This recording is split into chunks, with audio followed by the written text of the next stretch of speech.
Operasi Ngayau 3 atau Op Ngayau 3 adalah salah satu daripada cerita pertempuran yang pernah berlaku di Sarawak, atau secara lebih khusus, peristiwanya berlaku di Binatang Sarike.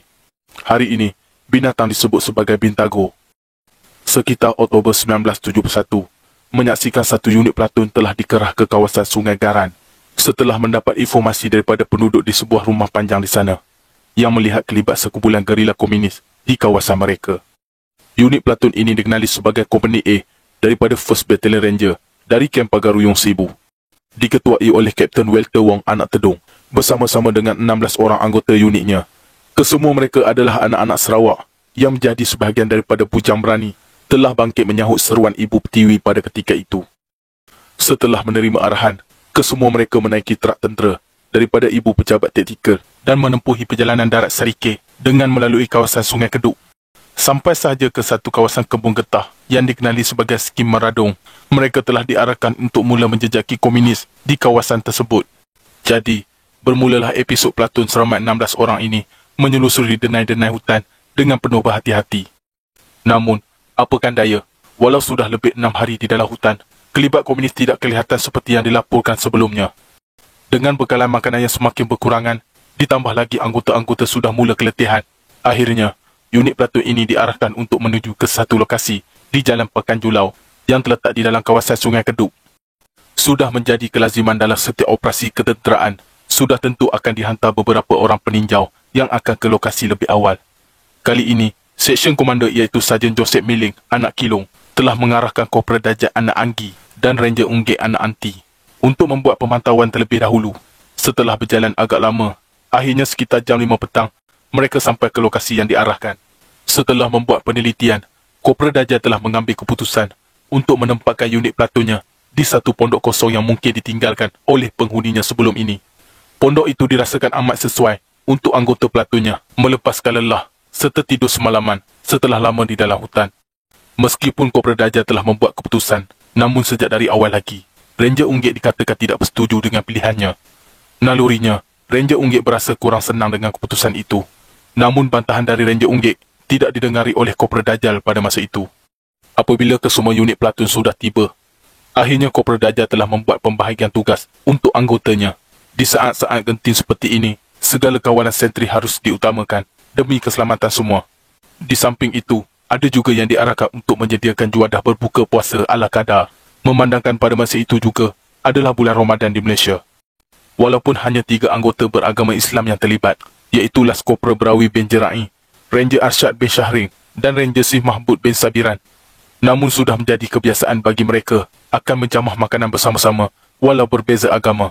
Mungkin kerana kesemua kepenatan setelah hampir seminggu di dalam hutan menyebabkan ramai anggota selepas makan terus dibuat mimpi. Cuma yang di dalam tugas sentri sahaja akan berjaga sepanjang malam sambil menunggu giliran tugasan mereka. Suasana malam yang pekat hanya diselang-seli dengan beberapa salakan anjing daripada kawasan penempatan kaum Cina yang berdekatan. Ketika kedinginan subuh, iaitu sekitar jam 6 pagi, tiba-tiba, unit pelatun ini dikejutkan dengan bunyi letupan yang membingitkan di kawasan mereka. Terkejut dengan bunyi letupan seakan memecahkan kegendang telinga itu, ada antara mereka yang bangun bertempiaran, mencari tempat untuk berlindung sambil mengangkat senjata mereka. Selang beberapa minit selepas bunyi letupan, pondok tempat unit pelatun Kompani A bermalam mula dihujani dengan peluru daripada musuh. Dikala inilah, mereka amat pasti bahawa mereka telah diserah hendap oleh gerila komunis. Masih di dalam suasana kegelapan di waktu subuh, 16 anggota pelatun terus berbalas tembakan daripada kawasan mereka berlindung. Biar putih tulang, jangan putih mata. Menyerah kalah tidak sekali. Inilah semangat anggota keselamatan kita apabila berhadapan dengan serangan yang tidak diduga. Di saat bertali arusnya peluru tanpa mata dari kedua-dua pihak, Ranger Arsyad sempat mencapai alat komunikasi untuk melaporkan hal yang berlaku ke ibu pejabat mereka. Dikatakan, komunikasinya juga ditembak oleh gerila komunis sehingga rosak dan tidak boleh digunakan lagi. Ini bermakna mereka sudah terputus komunikasi dengan sebarang bantuan. Pertempuran adalah sepenuhnya di pihak mereka sendiri untuk berjuang habis-habisan. Dengan segala pengalaman yang ada, Sarjan Joseph dan Korporal Dajjal cuba mengatur strategi untuk menyerang balas yang lebih sempurna ke atas gerila komunis.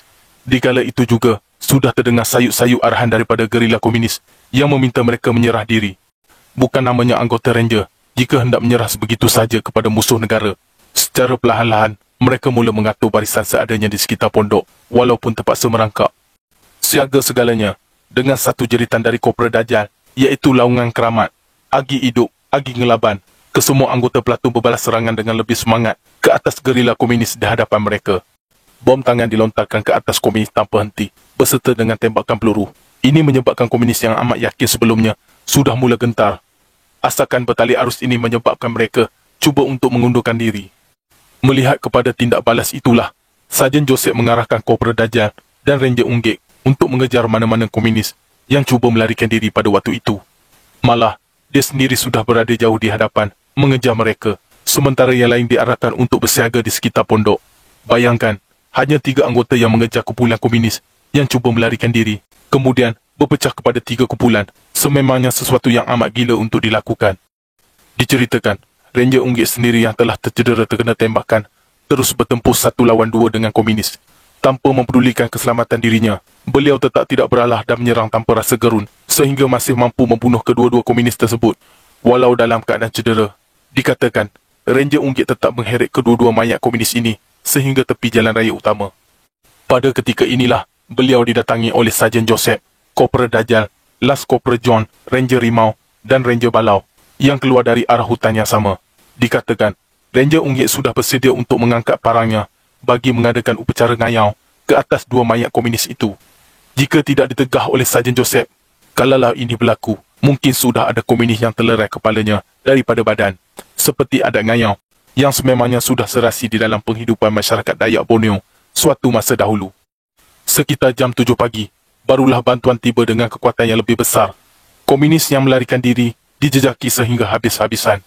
Operasi Ngayau 3 yang berlaku pada tanggal 27 Oktober 1971 ini menyaksikan 5 anggota komunis berjaya dibunuh dengan Ranger nyambung anak bangsa terkorban sebagai bunga bangsa kerana terkena tembakan peluru musuh di bahagian kepala. 3 anggota unit pelatuan pula tercedera, iaitu Ranger Unggik di bahagian pinggang, Las Kopra Malang di bahagian kaki kiri, manakala Ranger Arsyad di bahagian mukanya. Sementara itu, dikatakan semua anggota unit pelatuan ini turut mempunyai masalah pendengaran selama lebih kurang 2 minggu lamanya. Ianya impak daripada letupan daripada pihak komunis sewaktu serang hendak tersebut.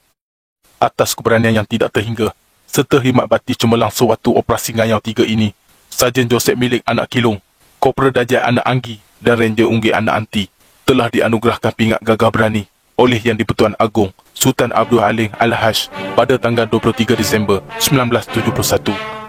Sebagai rakyat Malaysia, kita perlulah berterima kasih kepada ATM kerana tanpa anggotanya yang berdedikasi dan sanggup menggadaikan nyawa, sudah pasti negara kita berada dalam keadaan lemah dan mudah diceroboh, termasuk dijajah semula.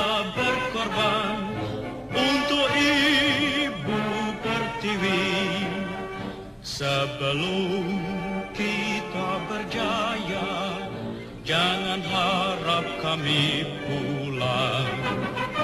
Inilah sumpah pendekar. Sekian, terima kasih.